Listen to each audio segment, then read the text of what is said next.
Hello friends, you are welcome in Million Concepts of English।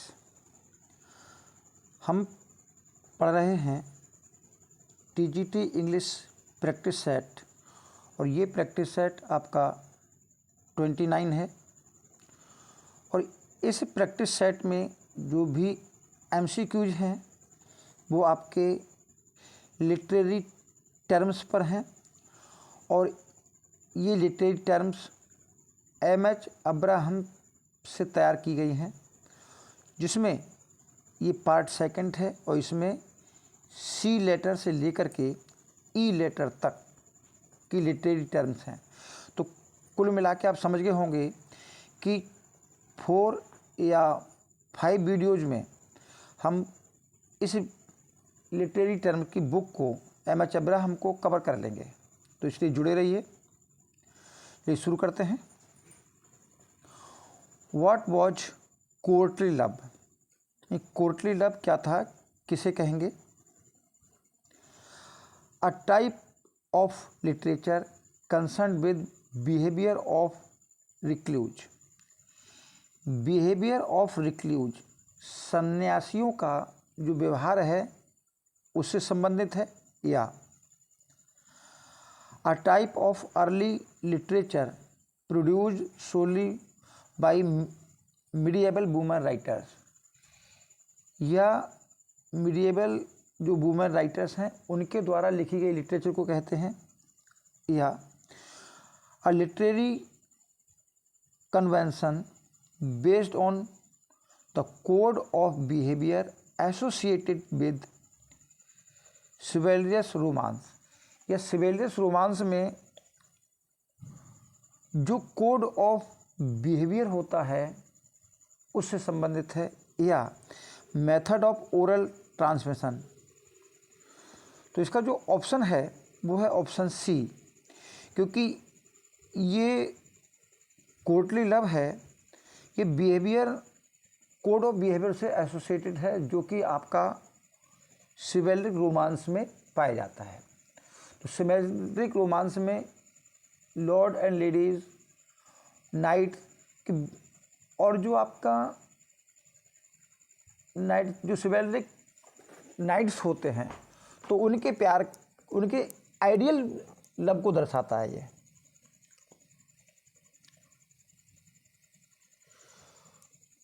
Next question है, which of these is not a characteristics of courtly love.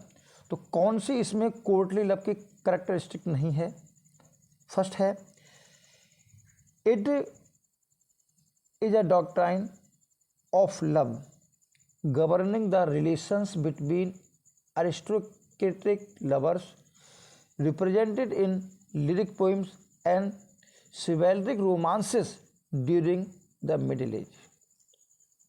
एक बात, usually it revolves around intrigues of lust and greed and self-interested cynicism of lord and ladies। Third option है, the courtly lover idealizes and idolizes his beloved and subjects himself of her every whim। Fourth option है, the lover agonies of body and spirit as he is put to the test by his imperious sweetheart but remains devoted to her।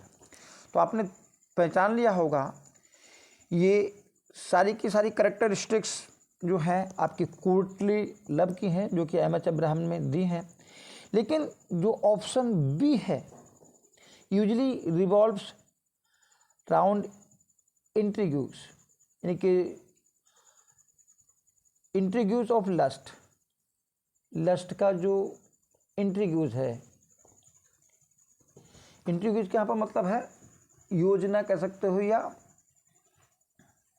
चाल कह सकते हो, लालच, self interest, ये सब जो characteristics हैं ये आपकी कॉमेडी ऑफ मैनर्स की करेक्टरिस्टिक्स हैं।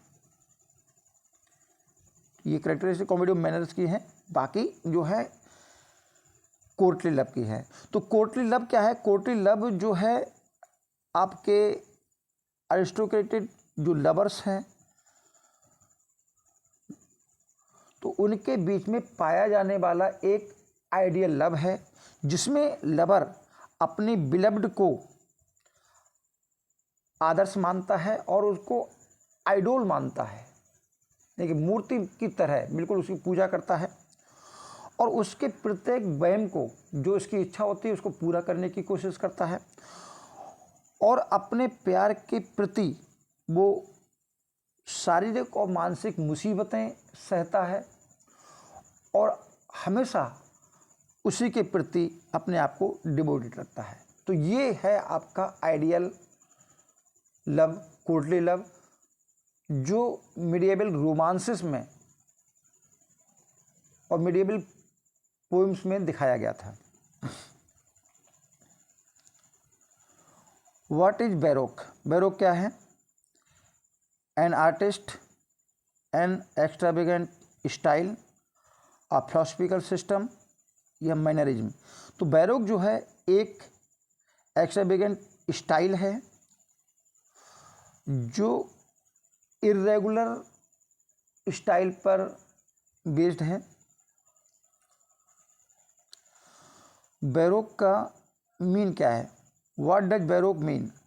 तो baroque mean a pearl of an irregular shape, honour to the form, stylize art या यूनिक स्टाइल। क्या है इसमें?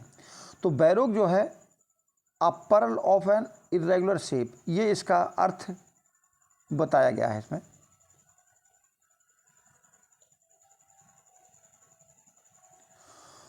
When did baroque starts? तो बैरोक स्टार्ट, जो बैरोक स्टाइल है ये आपकी कब स्टार्ट होती है? तो ये 15th century, 16th century, 17th century या 18th सेंचुरी। तो बैरोक स्टाइल जो है वो आपकी 17th सेंचुरी की है।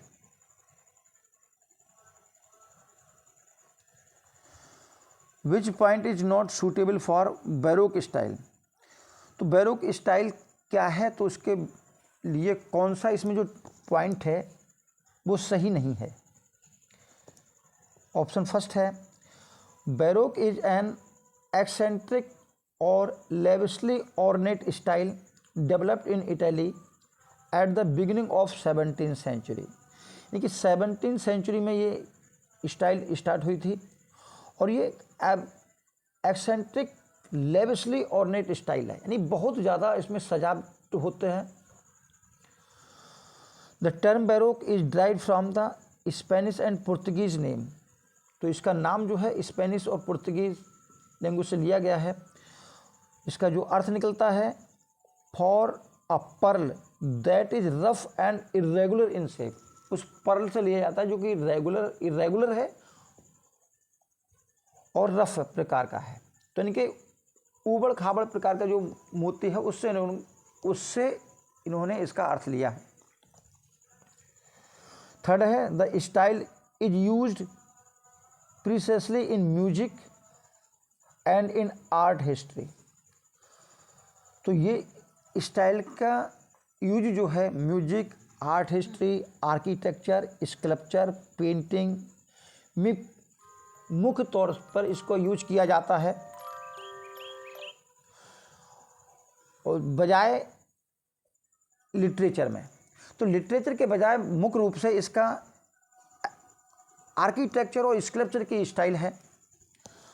फोर्थ वन है, this style describe anything regular, common and based on established rules and proportion. तो ये इसका स्टाइल नहीं है, क्योंकि अभी तक आपने पढ़ा जो 3 पॉइंट पढ़े उसमें ये महसूस किया होगा कि ये स्टाइल जो है वो आपकी इर्रेगुलर है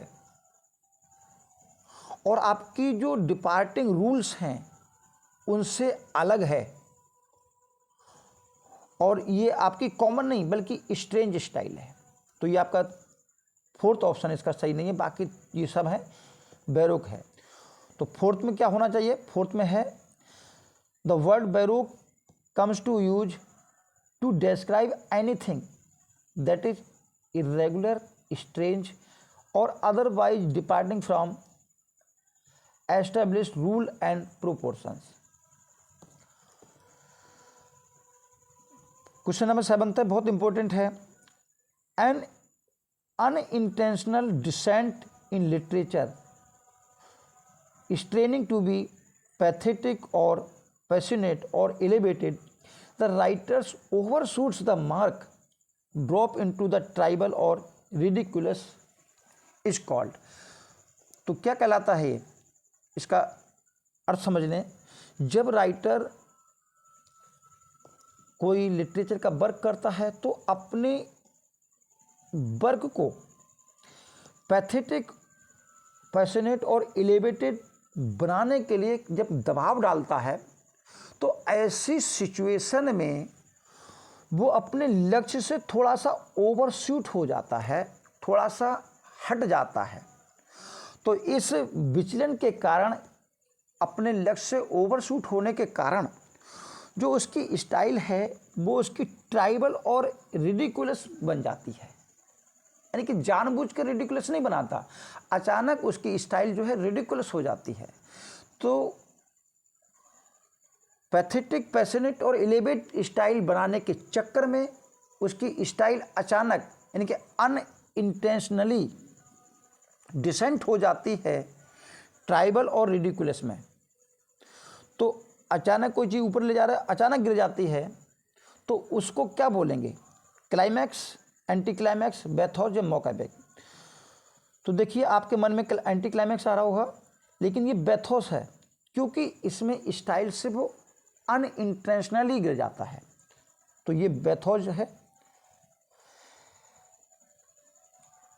तो इसका एग्जाम्पल देखिए, ई God annihilate but space and time and make two lovers happy.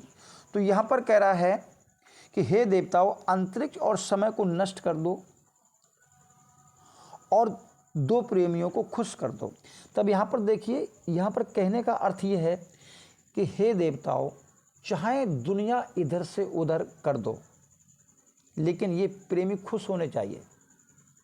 तो अर्थ निकल रहा है कि दुनिया को नष्ट कर दो और इन प्रेमियों को खुश कर दो. तो अचानक इसकी जो स्टाइल है वो रिडिकुलस बन जाती है, हालांकि इरादे नहीं है. तो ये क्या कहलाएगा? बैथोस. नेक्स्ट एग्जाम्पल देखते हैं. A better Cavalier never mounted horse but being mounted ever got down again. एक जो अच्छा कैवलियर होता है, कैवलियर घुड़सवारों की बात कर रहे हैं, मेटाफिजिकल जो पोइट थे उस समय की 17वीं सेंचुरी में. तो कह रहा है एक अच्छा कैवलियर कभी घोड़े पर सवार नहीं होता, और यदि वो घोड़े पर सवार हो भी जाए तो कभी उतरता भी नहीं है. तो यहाँ पर सिचुएशन को अचानक चढ़ाया जाता है और जानबूझकर इसको जो है नीचे उतारा जाता है, नीचे उतारा जाता है. तो ऐसी सिचुएशन क्या कहलाती है? ऐसी सिचुएशन कहलाती है आपकी एंटी क्लाइमैक्स. ये है आपका एंटी क्लाइमैक्स. तो एंटी क्लाइमैक्स में क्या होता है कि राइटर जो है सटारिक यूज के लिए, सटारिकल इफेक्ट के लिए स्टाइल को अचानक चढ़ाता है और फिर नीचे गिरा देता है. तो ऐसे में हम एंटी क्लाइमैक्स बोलते हैं. तो एंटी क्लाइमैक्स जो होती है वो आपकी इंटेंशनल होती है, अनइंटेंशनल नहीं होती, जानबूझकर किया जाता है ये. तो एंटी क्लाइमैक्स की जो डेफिनेशन है वो ये है, anti climax is non derogatory. तो ये नन डेरोगेटरी है, यानी कि गैर अपमानजनक है, इसमें अपमान नहीं किया जाता, केवल हंसी बनाई जाती है. And denotes writer's deliberate draw from the serious and elevated to the trivial and lowly. तो जानबूझ करें डेलिब्रेट तौर पर सीरियस वर्क से लॉली वर्क की तरफ उसको लिया जाता है. क्यों? In order to achieve a comic और सटारिक इफेक्ट, ताकि जो सटारिक इफेक्ट है या कॉमिक इफेक्ट है उसको क्रिएट किया जा सके. तो समझ गए होंगे एंटी क्लाइमैक्स और बैथोस में जो डिफरेंस है वो क्या है. बीट राइटर्स, जिसको हम बीट जनरेशन बोलते हैं, is a loose knit group of poets and novelist shared a set of social attitudes, anti establishment, anti political, anti intellectual, opposed to the prevailing culture, literary and moral values, and favor of unfettered self-realization and self-expression। तो ये beat definition beat writers के बारे में जो है बताया गया है। तो आपको बताना है दिस जनरेशन एमर्ज, कि बीट जनरेशन थी वो कब इसका विकास हुआ, कब उभर कर आई। 1940s के दशक में से लेकर के 1950s या 1950 से 1960, 1980 से अर्ली 90s या 1920 से लेकर अर्ली 1930s। तो ये जो बीट राइटर्स थे ये वर्ल्ड वॉर सेकेंड के बाद यानी कि 1950s के डिकेड में और अर्ली 1960s के डिकेड में रहे थे। तो आपका ऑप्शन यहाँ पर भी है। और ये जो बीट राइटर थे इन्होंने एक सोशल एटीट्यूड को क्रिएट किया था। ये लोग एंटी एस्टेब्लिशमेंट थे, जो एस्टेब्लिश वहाँ की कल्चर थी उसके विरोध में थे, एंटी पॉलिटिकल थे, एंटी इंटेलेक्चुअल थे, और जो परवेलिंग कल्चर और लिटरेरी टेंडेंसीज थी, मोरल वैल्यूज़ थी, उनके अपोज में थे। और इसके बदले इन्होंने खुद के इंटरेस्ट को, सेल्फ रियलाइजेशन को एस्टेब्लिश किया था। क्वेश्चन नंबर 10 है, beat was used to signify both beaten down and beatific। नहीं, दो सेंस में इसका बीट का यूज किया गया। बीटन डाउन का जो अर्थ है by the oppressive culture of the time, तो उस टाइम की जो ऑप्रेसिव कल्चर है उसके बारे में है। तो बीटिफिक का क्या मतलब है? तो beatific means while beatific signifies as they cultivate the ecstatic states, revive ancient Anglo Saxon literature, cultivated Roman style and theme, या नन ऑफ द अबव। तो ये आपका ऑप्शन ए है, कल्टिवेटेड एस्टैटिक स्टेट्स। तो इन्होंने क्या किया था, जो आपकी आनंद की उच्च भावनाएं थीं तो वो इन्होंने बुद्धिज्म, ज्यूइश और जो क्रिश्चियन मिस्टिसिज्म थी तो उसके तरीकों से इन्होंने प्राप्त करने की कोशिश की।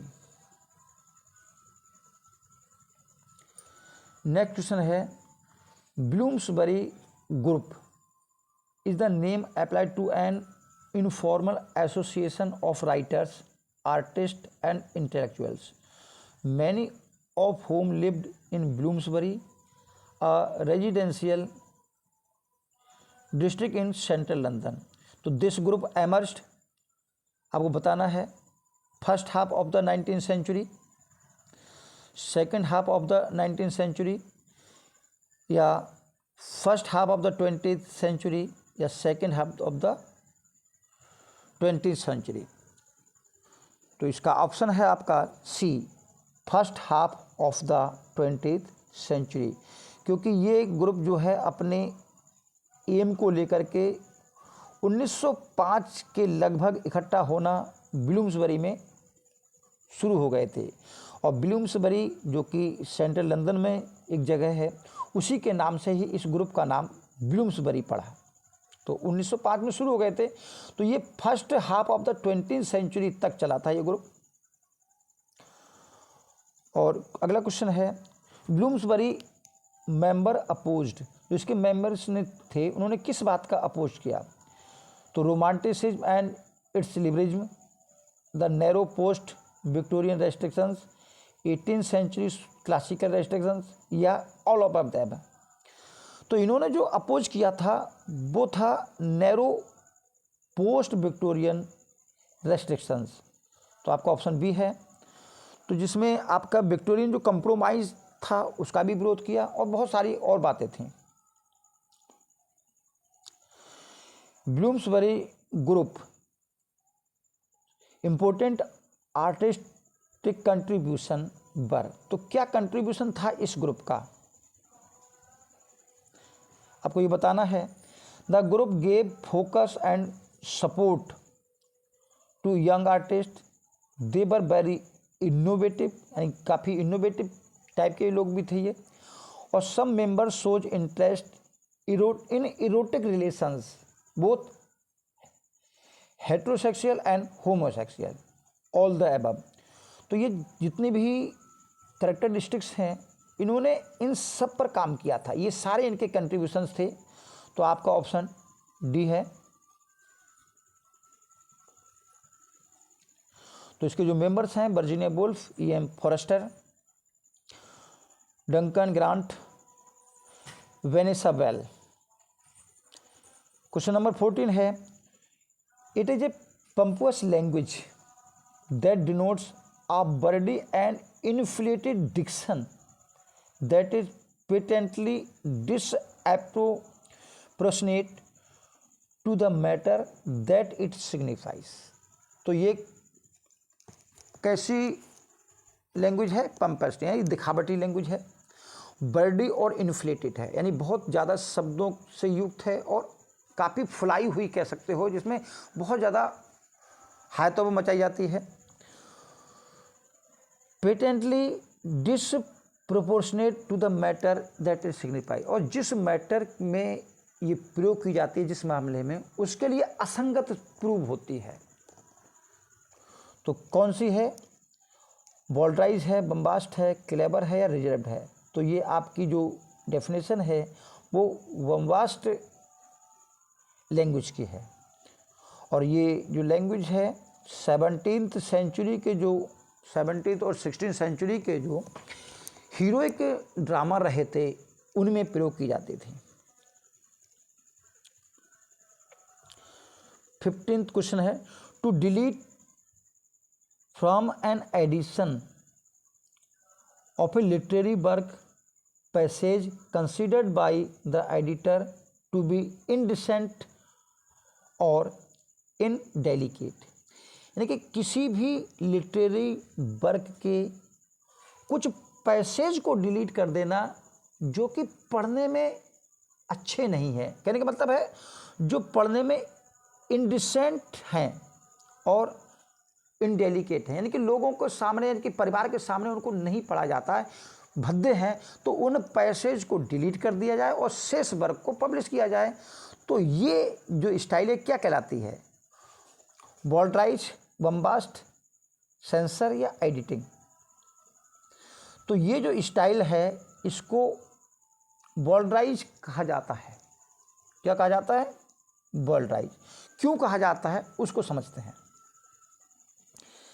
देखिए, रिवरेंड थॉमस बोल्डर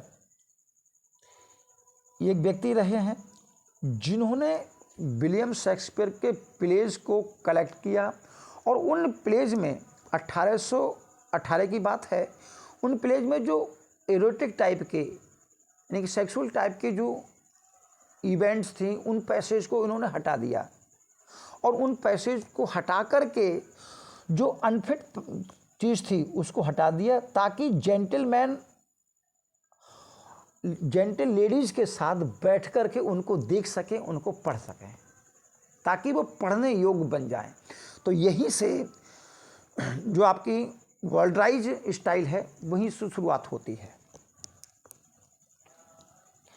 आपको बताना है which point is not true about elegy. Elegy के बारे में इनमें से कौन सा पॉइंट जो है वो आपका ठीक नहीं है, इज नॉट करेक्ट।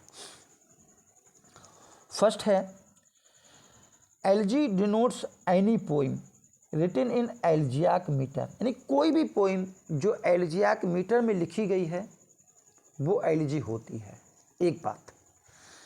और एल्जियाक मीटर क्या है? Alternating hexameter and pentameter lines. B option है, John Donne's elegies, John Donne की जो एलिजी हैं written in 16th and early 17th century are love poems. तो जॉन डन की जो एलिजी हैं वो आपकी लव पोइम्स हैं। क्या हो सकता है ऐसा? ये सोचिए आप। A formal and sustained lament in verse for death of a particular person usually ending in a consolation. तो इसमें बता रहा है कि जो फॉर्मल और सस्टेन्ड लेमेंट है जो किसी की डेथ पर लिखा जाता है और जिसकी एंडिंग जो होती है कंसोलेशन में होती है, यानी कि सांत्वना में होती है। तो आप बताइए इन तीन में से कौन सी जो पॉइंट है वो एलिजी के लिए ट्रू है या ये सभी पॉइंट ट्रू है? तो आपने सोच लिया होगा ये जितने भी पॉइंट हैं ये आपके सभी एलिजी को डिफाइन करते हैं। ठीक है, सारे पॉइंट ठीक हैं। ऐसा नहीं कि केवल आपको ये थर्ड पॉइंट मान के चल रहे हैं, सारे के सारे पॉइंट जो हैं आपके ठीक हैं। Which of these is not a pastoral elegy? तो इसमें चार पास्टोरल एलिजी दी गई हैं। लेसिडस आपकी एडोनिस है, एस्ट्रोपल है और इन मेमोरियम है। तो जो टेनिसन की इन मेमोरियम है वो आपकी पास्टोरल एलिजी नहीं है। बाकी एडोनिस, लेसिडास और एस्ट्रोपल ये सब पास्टोरल एलिजी हैं। और फेमस पास्टोरल एलिजी मिल्टन की लेसिडास है और शैली की एडोनिस है, स्पेंसर की एस्ट्रोपल है जो कि सर फिलिप सिडनी की डेथ पर लिखी गई थी है, और अर्नोल्ड की थैरिसिस है, हेनरी हॉटर क्लॉक की डेथ पर लिखी गई है। क्वेश्चन नंबर 18 है which of these is not a type of elegy? कौन सी इसमें एलिजी टाइप नहीं है? किसको नहीं कहेंगे? डर्ज, थ्रोनोडी, मोनोडी या बर्लेस्कू? तो देखिए डर्ज है, थ्रोनोडी है, मोनोडी है या पास्टोरल एलिजी बोलेंगे, ये सब एलिजी के पार्ट हैं। लेकिन जो आपका बर्लेस्कू है वो आपका सटारिक पोइम है, सटारिक टाइप है। लैटिन वर्ड पास्टर जो कि जिससे पास्टोरल एलिजी बनी है, तो पास्टर का क्या अर्थ है? शेफर्ड, ग्रासलैंड, कंट्री साइड या कॉमन मैन? तो देखिए पास्टर जो शब्द है इसका अर्थ है काउहर्ड या शेफर्ड, जिसको चरवाहा बोलते हैं। What are the conventional features of a pastoral elegy? क्या है पास्टोरल एलिजी के कन्वेंशंस? ये बहुत अच्छे पॉइंट हैं।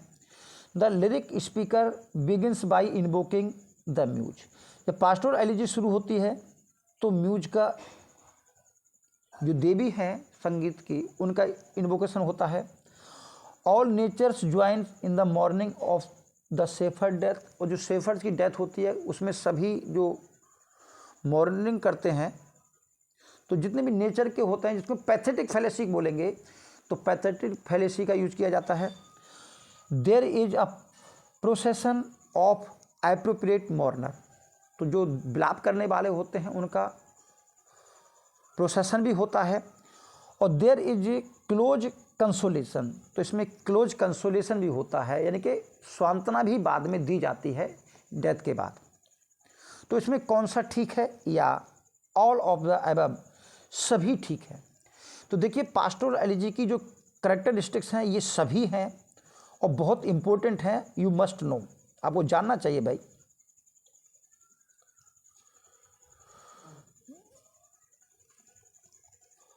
जो इसकी पोइटिक फार्म है पास्टोरल एलिजी की, तो आप जानते हैं कि जो सिसिलियन ग्रीक पोइटिक थ्योक्राइटस रहे हैं और बाद में रोमन वर्जिल ने इसको डेवलप किया, जो रोमन राइटर थे वर्जिल उन्होंने इसको डेवलप किया। और इसके बाद रेनेसां पीरियड में आपके इंग्लैंड में वो यूरोप के विभिन्न क्षेत्रों में ये फैली। नेक्स्ट है who disapproved both the pastoralism and mythology in modern poetry. तो वो कौन है जिसने मॉडर्न पोइट्री में पास्टोरलिज्म और मैथोलॉजी को दोनों का जो प्रयोग था उससे डिसएप्रूव किया, उससे असहमत किया? Doctor Samuel Johnson, Matthew Arnold, Thomas Carlyle या टी.एस. एलियट? तो ये थे आपके doctor Samuel Johnson. Next question है, who decried Lycidas for its inherent improbability? किसने लेसिडस को उसकी इनहेरेंट इम्प्रॉबेबिलिटी थी, जो निहित असंभवता थी कि ऐसा नहीं हो सकता, तो किसने उसको नहीं माना? कौन थे ये आपके? तो ये थे आपके डॉक्टर जॉनसन। ठीक है, ऑप्शन ए है। तो डॉक्टर जॉनसन की एक रचना है लाइफ ऑफ मिल्टन, जो कि उन्होंने 1779 में पब्लिश कराई थी। तो इस रचना में इन्होंने जो है इस बात से असहमत थे कि पास्टोरलिज्म और मैथोलॉजी का प्रयोग मॉडर्न पोइट्री में नहीं होना चाहिए, और उन्होंने कहा कि जो आपकी लेसिडस है वो इनहेरेंट इम्प्रॉबेबिलिटी को दर्शाती है। Which point is not describe epic? Epic आपने डेफिनेशन पढ़ी होगी, क्या होता है? तो it is a long verse narrative on a serious subject told in formal and elevated style, या the hero is a figure of great national और even cosmic importance, या the style of an epic poem is deliberately distanced from ordinary speech and proportion to the grandeur and formality of heroic subject and architect. और next है, the epic was ranked by Aristotle as the first and tragedy on the second. तो जितनी भी जो characteristic बताई गई हैं वो सब एपिक की हैं, लेकिन जो डी है वो अरिस्टोटल कहते हैं कि जो ट्रेजेडी है वो सेकंड नंबर पे है, जबकि उन्होंने जो आपकी एपिक है वो आपकी सेकंड रैंक में रखी है और ट्रेजेडी को उन्होंने फर्स्ट रैंक पे रखा है। तो अरिस्टोटल ने डिफाइन किया है तो ट्रेजेडी को फर्स्ट रैंक पे रखा है और आपके एपिक को सेकंड पर। द सस्टेन्ड सिमिलीज सुना होगा आपने, इन विच सेकेंडरी सब्जेक्ट और vehicles is elaborated far beyond its specific point to close parallel to primary subject और tenor to which it compared. क्या होती है सस्टेन्ड सिमिली? जिसमें डिफाइन कर रहे हैं कि वो सिमिली होती है जिसमें जो व्हीकल होता है जिससे कंपैरिजन की जाता है, तो उस सेकंड जो ऑब्जेक्ट होता है उसको बढ़ा चढ़ाकर प्रयोग किया जाता है, इतना प्रयोग किया जाता है कि वो प्राइमरी जो सब्जेक्ट है उससे उसके इक्वल बन जाए। तो क्या बोलेंगे इसको? इस एपिक सिमिली को मेटाफिजिकल कंसीट बोलेंगे, एपिक सिमिली बोलेंगे, मेटाफर या हाइपरबोल। तो इसको हम एपिक सिमिली बोलते हैं क्योंकि एपिक सिमिली में जो आपका टेनर है उसको बहुत बड़ा चढ़ाकर प्रयोग किया जाता है।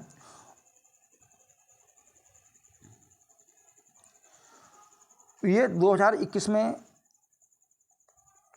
ऑटोबायोग्राफिकल पर जो है आपको क्वेश्चन आया था टीजीटी 2021 में, तो यही कारण है कि इस तरह के जो ऊपर अब आपने जो प्रश्न पढ़े थे इसीलिए तैयार किए गए थे, क्योंकि इस तरह के प्रश्न के पूछने का ट्रेंड बढ़ रहा है, तो आप इसको तैयार कीजिए। तो आपको बताना है कौन सा इसमें ऑटोबायोग्राफिकल पर सही नहीं है। An autobiography can never be connected narrative, यानी कि एक ऑटोबायोग्राफी कभी भी नैरेटिव नहीं हो सकती। एक बात, an autobiography is the story of a person's life written by that person. Next, memoir deal at least in part with public events and noted personage other than the author, and autobiography is a record of author's life। ये memory की definition दी है और नीचे autobiography की। Simulated autobiography is devised often used in a novel.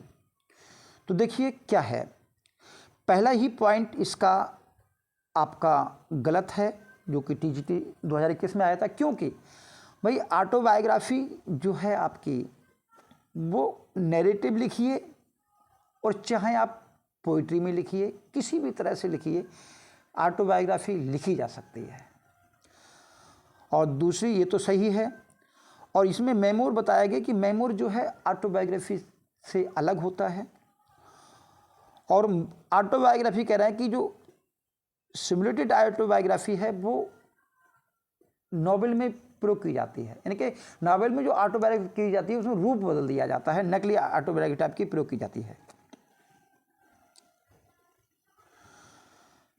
A factual account of A persons life, ध्यान से सुनना, एक व्यक्ति के लाइफ का जो अकाउंट है वो फैक्चुअल वास्तविक है।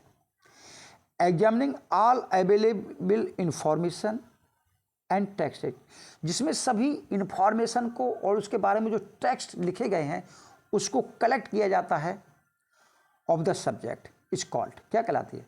तो देखिए अगर कोई भी व्यक्ति बायोग्राफी लिखेगा तो ये कलेक्शन इकट्ठा करेगा, तो ऐसे में ये ऑप्शन आपका बायोग्राफी का क्लियर बन जाता है, क्योंकि बायोग्राफी में किसी भी सब्जेक्ट के बारे में जो फैक्चुअल अकाउंट है वो लिखा जाता है, उसके बारे में जो टेक्स्ट होता है और जो अदर इन्फॉर्मेशंस होती हैं उनको कलेक्ट किया जाता है, फिर उसके बारे में बताया जाता है। और अगर हम ऑटोबायोग्राफी की बात करें तो ये कैसे हो जाएगा, क्योंकि ऑटोबायोग्राफी में कोई कलेक्शन जो है वो इकट्ठा नहीं किया जाता, बल्कि बहुत सारी अनजान चीज़ें भी बढ़ा चढ़ाकर जो खुद लिख रहा है तो वो भी लिखी जा सकती हैं। और मेमोर और ओड में केवल अपना स्मृति वर्णन की जाती है और एलजी से ये संबंधित है नहीं, तो ये आपका क्या है, biography. Which of the following statement is correct about autobiography. तो ऑटोबायोग्राफी के बारे में ये और प्रश्न आया था 2021 की टीजीटी में। तो ऑटोबायोग्राफी के बारे में समझिए, it is written by a great author on life of the fellow author. जब फेलो ऑथर के बारे में लिखोगे तो वो ऑटोबायोग्राफी कैसे हो जाएगी, वो तो बायोग्राफी हो जाएगी। It is written by a scholar on the life of fellow scholar, तो ये भी आपकी बायोग्राफी हो जाएगी। It is A memoir, memoir biography autobiography नहीं होती है। The first fully developed autobiography is also the most influential, the Confessions of Saint Augustine written in 4th century। ये सही है, जो फर्स्ट ऑटोबायोग्राफी लिखी गई वो 4th सेंचुरी में लिखी गई और ये एम.एच. अब्राहम में जो का त्यों दिया गया है, ठीक है। तो ये प्रश्न आया था 2021 में। विच of the following statement is not correct about autobiography, तो पढ़ चुके हैं, सॉरी अगला बढ़ लेते हैं समय खराब ना करके।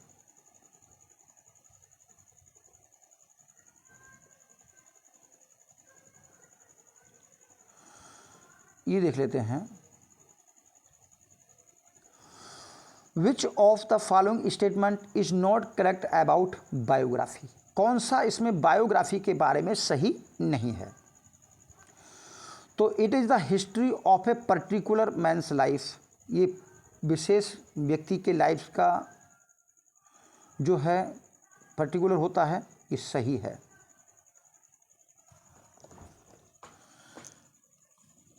Sorry, the name biography now connotes are relatively fully account of a particular person's life. तो पर्टिकुलर पर्सन्स का जो है फुली अकाउंट होता है आपका बायोग्राफी, दूसरा अगला पॉइंट है, it involves an attempt to set forth characters, temperament, value as well as subject, activities and experience. तो इसमें जो कैरेक्टर के संबंधित जो टेम्परामेंट होता है, वैल्यू का मतलब होता है जो उसके आसपास का वातावरण होता है, वो ये सब कुछ शामिल किया जाता है। और biography is later days general find biographies in 20th century only.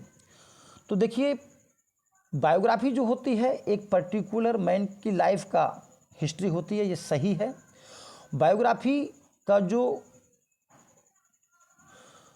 आपका जो दूसरा अर्थ भी है वो है कि full account of particular person's life, ये भी ठीक है।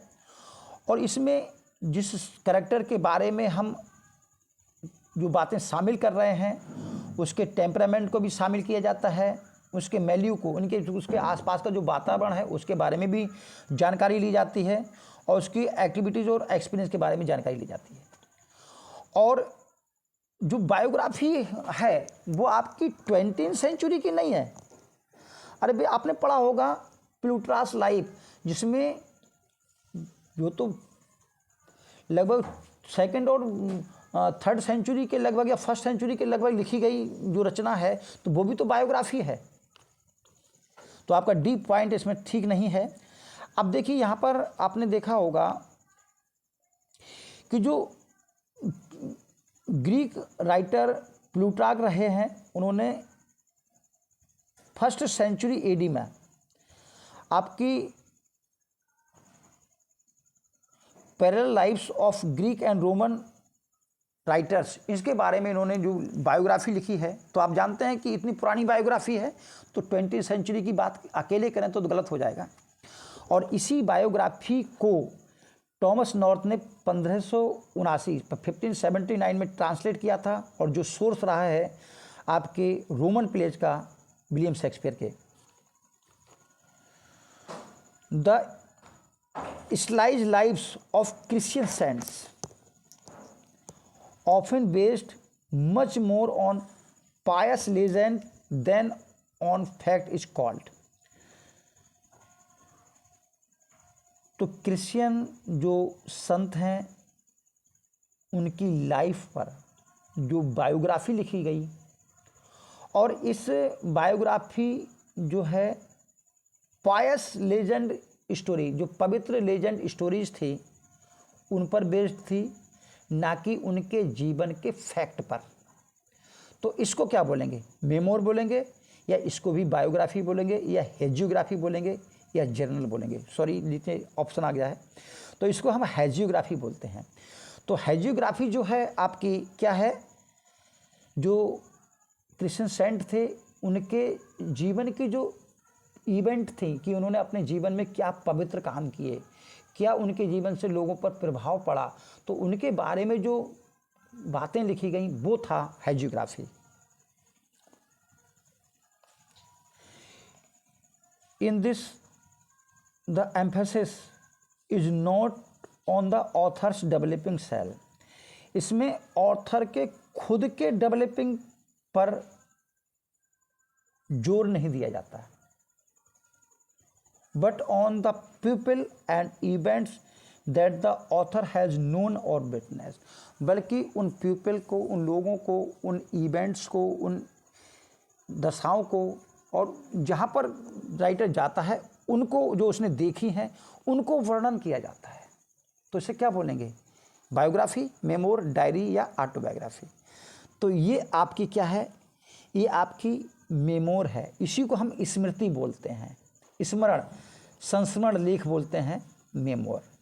तो मेमोर में क्या होता है, कहीं व्यक्ति घूमने जाता है, उसके साथ जो घटनाएं होती हैं तो उन वो घटनाओं का जो है जिक्र करता है। A day to day record of event, यानी कि इवेंट का day to day records in one's life. व्यक्ति अपने जीवन की दिन प्रतिदिन की इवेंट का जो रिकॉर्ड रखता है, written for personal use and satisfaction with little or no thought of publication, यानी कि खुद के सेटिस्फैक्शन के लिए तो लिखता है लेकिन कभी विचार नहीं करता कि इसको पब्लिश भी कराया जाएगा, तो क्या कहलाएगी, बायोग्राफी, मेमोर, डायरी या ऑटोबायोग्राफी। तो ये आपकी डायरी की डेफिनेशन है। तो हमने जो अभी सीखा वो था आपकी बायोग्राफी, ऑटोबायोग्राफी, हेजियोग्राफी, मेमोर और journals, diary. The term is used for a statement, ये टर्म जो है स्टेटमेंट के लिए प्रयोग की जाती है, वेदर इन वर्स और प्रोज, वर्स में भी हो सकती है, प्रोज में हो सकती है, विच इज टर्स पॉइंटेड एंड बिट्टी, जो काफ़ी तीखी होती है, पॉइंटेड और बिट्टी है, इज नोन एज। एग्जाम्पल है the child is the father of man. तो ये क्या है, एपिग्राम है, पन है, इफेज या पैरेबल। तो ये आपका एपिग्राम है जिसको हम सूक्ति बोलते हैं। क्या है, सूक्ति है।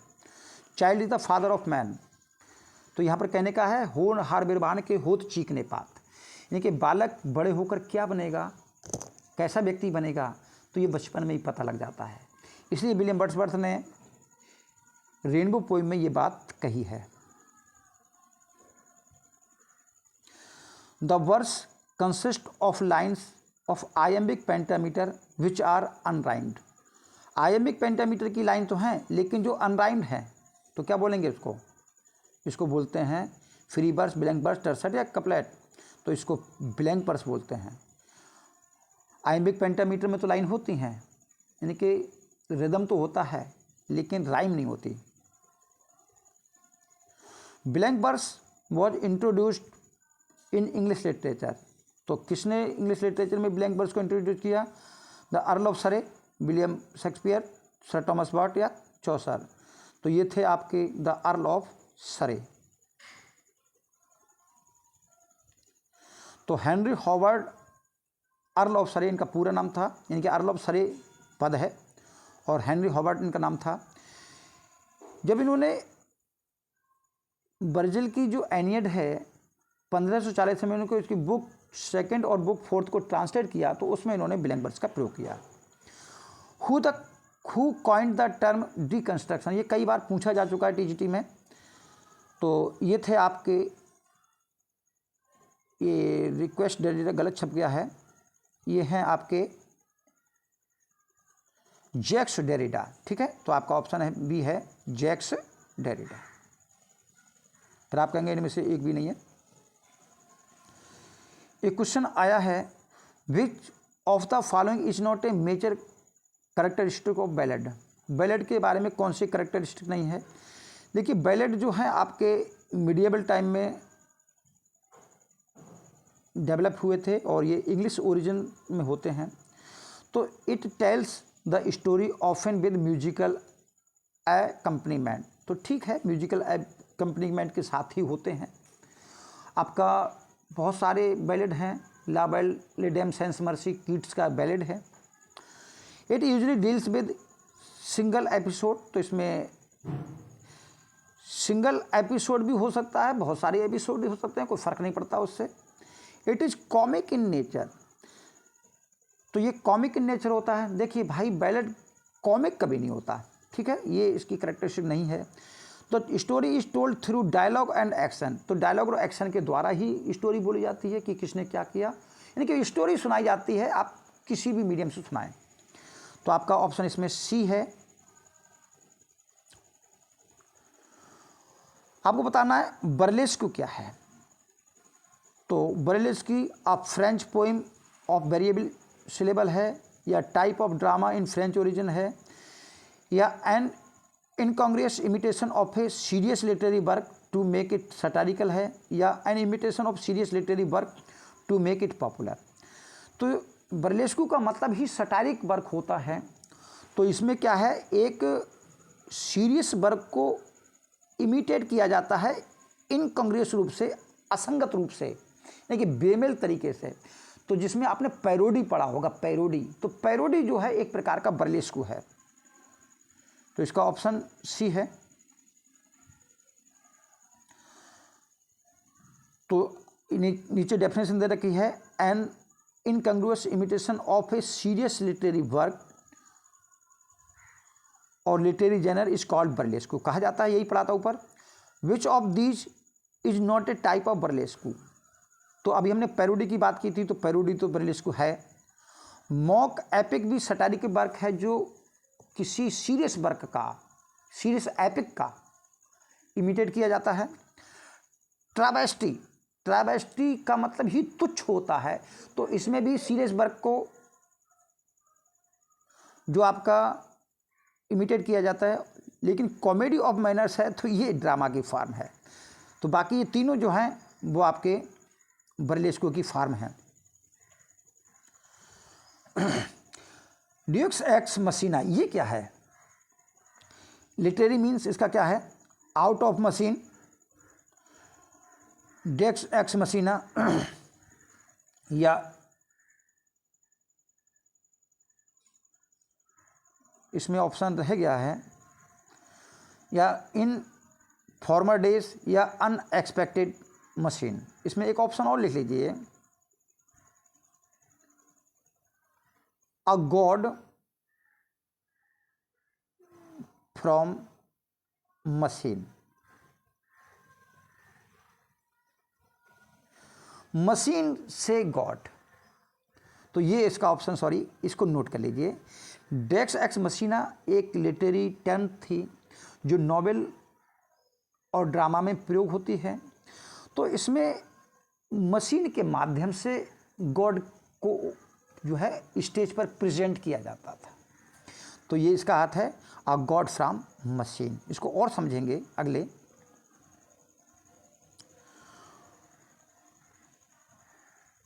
तो थॉमस हार्डी की जो नॉवेल है ट्रेस डी अर्बरवियल, तो इसमें ट्रेस एक कन्फेशन लेटर लिखती है और उसको एक दरवाजे के नीचे जो है सरका देती है।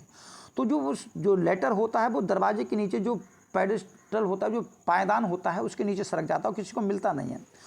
और जब क्रिटिकल सिचुएशन आती है तो in the end the letter solve the critical situation.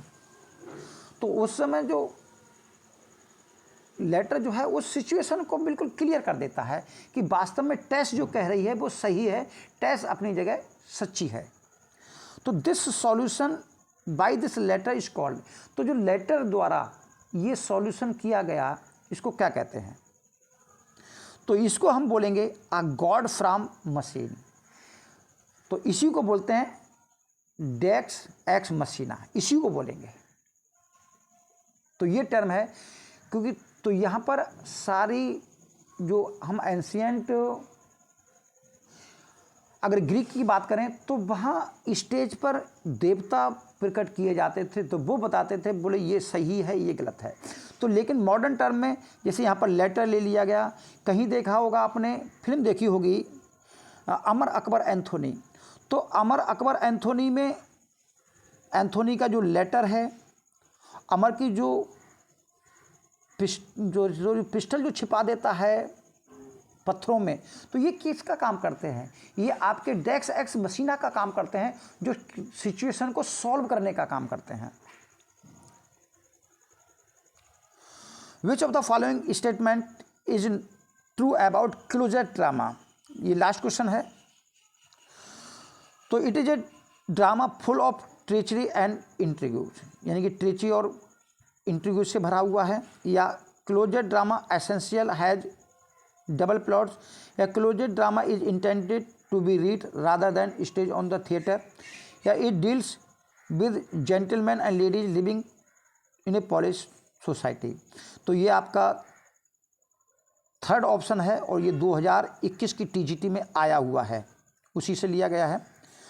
तो क्लोजर ड्रामा जो है पढ़ने के लिए प्रयोग होता है, ना कि स्टेज के लिए।